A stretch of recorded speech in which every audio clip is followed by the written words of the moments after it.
जाऊ शकलो नाही, पुराची परिस्थिती होती, पण आम्ही गावागावाचे सर्कलचे जे ओबीसीचे शिलेदार म्हणणाऱ्या लोकांना त्या ठिकाणी जिम्मेदारी दिली, त्या सर्कल मधून माणसं आणण्याची जिम्मेदारी दिली, पण ते शिलेदार त्या ठिकाणी इथल्या प्रस्थापित मराठ्यांचे शिलेदार निघाले आणि त्या लोकांना त्या ठिकाणी दाबण्याचं काम केलं।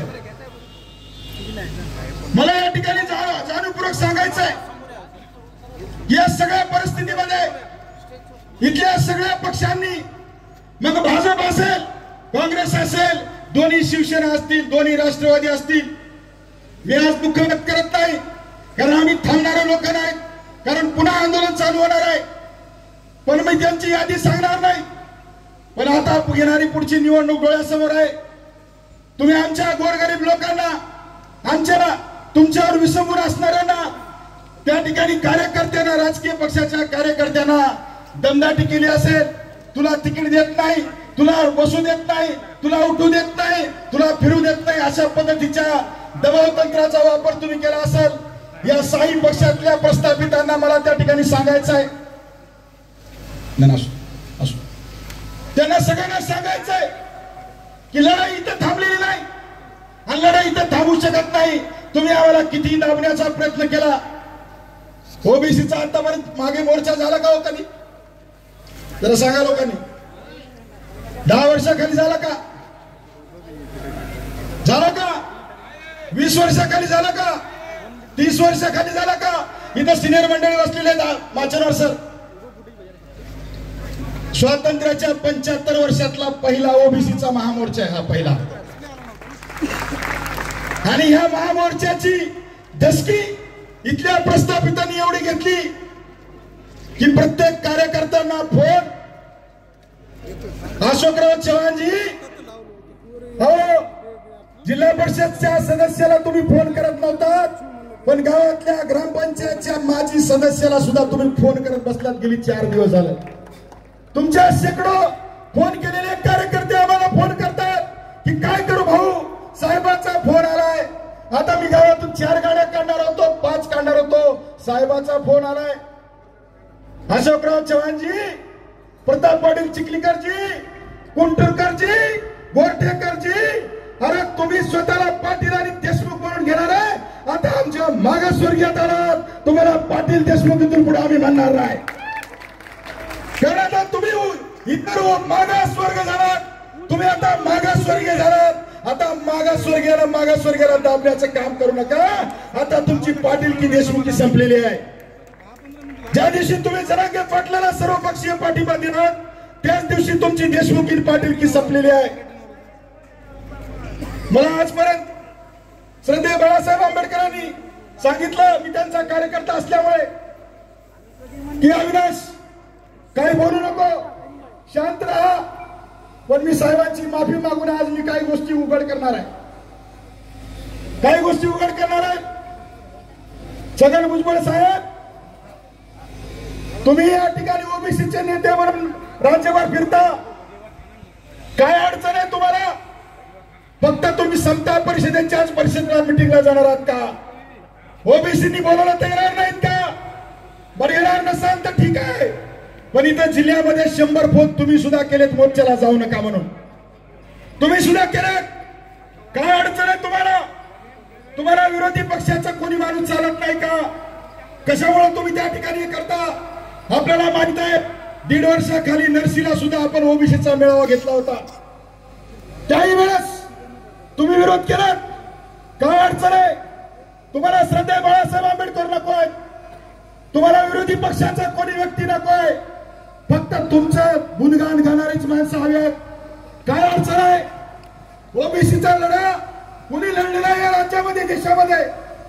भुजबळ साहेब, तुम्ही बीजेपी शिवसेनेमध्ये जेव्हा कमंडलचा डमरू वाजवत होता, तेव्हा मंडलची लढाई रस्त्यावर श्रद्धेय बाळासाहेब आंबेडकरांच करत होते। मंडल आयोगाची शिफारस या राज्यामध्ये, देशामध्ये कोणामुळे लागू झालेली आहे? व्हीपी सिंगांच्या सरकारमध्ये साहेब मंत्री बनू शकले असते, पण त्यांनी त्या ठिकाणी मंत्रिपद घेतलं नाही। मंडल आयोगाची शिफारस लागू करण्याचं महत्व त्यांनी त्या ठिकाणी पटवून देऊन, सरकारवर दबाव टाकून त्या ठिकाणी मंडल आयोगाच्या शिफारसी लागू करून घेतल्या। या राज्यातला ओबीसी भयभीत होता, गावगड्यामध्ये हल्ले चालू होते आणि त्या परिस्थितीमध्ये श्रद्धेय बाळासाहेब आंबेडकरांनी या महाराष्ट्रातून 25 जिल्ह्यामधून ओबीसीची यात्रा काढली। तेव्हा भुजबळ साहेब तुम्ही बाहेर नाही आलात। नांदेडच्या अनेक गावामध्ये माझ्या माळी समाजाच्या, नावी समाजाच्या, कुंभार समाजाच्या लोकांवर हल्ले झाले। त्यावेळेस कोणी रस्त्यावर नव्हतं, केवळ आणि केवळ श्रद्धेय बाळासाहेब आंबेडकर आमच्या पाठीशी होते। त्यांनी आमच्या पाठीमागे संरक्षण उभं केलं। कुठे होतात तुम्ही जेव्हा ओबीसीचे कार्यकर्ते विधानसभेच्या, लोकसभेच्या तिकिटासाठी वन फिरत होते? या 4-5 पक्षाच्या दरवाजावर भीक मागत होते। त्यावेळेस कोणी आम्हाला तिकीट दिले नाही, पण 100 पेक्षा जास्त ओबीसीच्या विधानसभेला उमेदवारांना तिकीट देण्याचं काम श्रद्धेय बाळासाहेब आंबेडकरांनी केलंय। तुम्ही फक्त तुमचं आणि तुमच्या पुतण्याच्या तिकिटासाठी तिथे लढत होता। हे सत्य परिस्थिती आहे। मी आज बोलणार आहे, 2 मिनिटं घेऊन मी माझा विरोध प्रास्ताविक संपवणार आहे की लढाई कुणाच्या विरोधात आहे, आपला शत्रू कोण आहे हे मी तुम्हाला विचारतो बांधवांनो। कोण आहे आपला शत्रू? 2 सप्टेंबरचा GR कोणी काढला? कोणी काढला? बोला की पाठीमागं का अजून बोलायचं नाही? कोणी काढला? जरांगे पाटलांनी काढला का? कोणी काढला? फडणवीस सरकारने काढला। 58 लाख सर्टिफिकेट कुणबी नोंदी कोणी दिल्या? कोणी दिल्या? मागायला ओढला की जरा अजून प्रेम आहे बाजूचं? कोणी पण दिल्या? अरे जरांगे पाटील तर ते माणूस त्याच्या समाजासाठी लढला, त्याने काही पण बालहट्ट करील, पण त्याचा हट्ट कोणी पुरवला? मग मला सांगा, बीडच्या ओबीसी समता परिषदेच्या मेळाव्यामध्ये सरकारच्या विरोधात कोणी बोललं का? बोललं का? जरांगे पाटील काय मुख्यमंत्री आहे? देशाचा राष्ट्रपती आहे?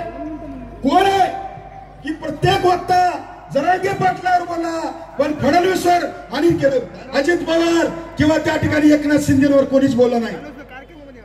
मी मंचावरच्या सगळ्यांना विचारतो, नवनाथ आबासाहेब तुम्हाला विचारतो की सरकारच्या विरोधात कोणी बोललं का? हाके सर तुमचा आवाज कोणी दाबला तिथं? आबांना का बोलू दिलं नाही? कारण ही दोन्ही आमचे शिलेदार ओरिजिनल शत्रूच्या विरोधात बोलतात, त्यांचा आवाज सुद्धा दाबण्याचं काम झालेलं आहे। सरकारच्या विरोधामध्ये कोणीच बोललं नाही, जे ते जरांगे पाटलाच्या विरोधात बोलतात। अरे मनोज जरांगे हा तर एक साधा पोरगा आहे, त्यानं काहीच नाही ना, त्यानं काही मागाल उद्या म्हणाल आदिवासी मध्ये द्या मराठ्यांना, त्यानं काही मागाल, त्याचा समाज आहे, त्यानं काही मागणी करू शकतो, पण देणारे हे आमचा घात करणारे आहेत। 2 लाईन बोलतो आणि थांबतो। सगळ्यांनी बाहुबली पिक्चर बघितला का नाही? बघितलं ना? बाहुबलीला पाठीमाग खंजर कोणी मारला? कटप्पा। ओबीसीने जरांगे पाटला बसून आणि सगळ्या प्रस्थापित लोकांपासून आरक्षणाला धोका आहे म्हणून कोणाला निवडून दिलं? भाजपला। कोणाला निवडून दिलं? आणि इथला महाराष्ट्रातला 65% बाहुबली ओबीसी समाज बाहुबली आहे इथला महाराष्ट्रातला। मग त्या बाहुबलीच्या पाठीत कोणी खंजर मारला? कोणी मारला? कटप्पा कोण आहे? जोरात बोला एकदा, मी थांबतो। कोण आहे कटप्पा? शत्रू कळायला पाहिजे। मी या ठिकाणी मंचावरल्या सर्व नेत्यांना, विशेषतः श्रद्धेय बाळासाहेब आंबेडकरांना एक ओबीसीचा कार्यकर्ता म्हणून त्या ठिकाणी मी याचना करतो। साहेबांना त्या ठिकाणी मी साकडे घालतो, साहेब हे ओबीसीचं आरक्षण त्या ठिकाणी मिळवून देण्यामध्ये तुम्ही पुढाकार घेतलेला आहे, तुम्ही सर्व केलेलं आहे। मंत्रिपदाला लाथ मारली, सत्तेला लाथ मारली, पण सदैव गेली 40-50 वर्ष तुम्ही ओबीसीच्या पाठीशी उभे आहात, कारण तुम्हाला वारसा आहे। भुजबळ साहेब तुम्ही गेली 25 वर्ष मंत्री आहात, पण तुम्हाला अजून मंत्रिपदाची त्या ठिकाणी गोडी गेलेली नाही। पण तुम्हाला सांगतो की त्या ठिकाणी घटनेमध्ये ओबीसीला आरक्षण देऊन जेव्हा केंद्र सरकार त्या ठिकाणी ओबीसीचा आयोग नेमत नाही, म्हणून त्या ठिकाणी केंद्रीय मंत्रिपदाला लाथ मारणारे विश्वरत्न डॉक्टर बाबासाहेब आंबेडकरांचे नातू बाळासाहेब आंबेडकर आहे। ओबीसी कोणाच्या रक्तामध्ये आहे? तर आंबेडकर नावाच्या रक्तामध्ये विश्वरत्न डॉक्टर बाबासाहेब आंबेडकरांनी दिलंय आणि ते मंडल आयोगाची शिफारस लागू करण्याचं काम सरदेव बाळासाहेब आंबेडकरांनी केलंय. आमच्या डीएनए मध्ये, आमच्या रक्तामध्ये, सरदेव बाळासाहेबांच्या रक्तामध्ये हा ओबीसी आहे. भाजपच्या डीएनए मध्ये ओबीसी नाही. भाजपच्या डीएनए मध्ये केवळ मनवाद आहे. आम्हा सर्व ओबीसी शूद्रांना पुन्हा आमची कामं करायला या लोकांनी सांगितलेलं आहे. पुन्हा ती व्यवस्था आणणार आहे. म्हणून त्या ठिकाणी सरदेव बाळासाहेब आंबेडकरांना मी साकडे घालतो की साहेब आपण आम्हाला ओबीसीला न्याय मिळवून द्यावा. हा 2 सप्टेंबरचा काळा GR रद्द करून द्यावा. हा महाराष्ट्रातला तमाम ओबीसी आपल्या पाठीशी आहे. आम्ही कुठल्याही सरकारी गुलामांना आणि सरकारी एजंटांना आणि सरकारी पिंजऱ्यामधून ढरकळा फोडणाऱ्या डुप्लिकेट वाघांच्या पाठीशी जाणार नाही. आता इथून पुढे जाणार का?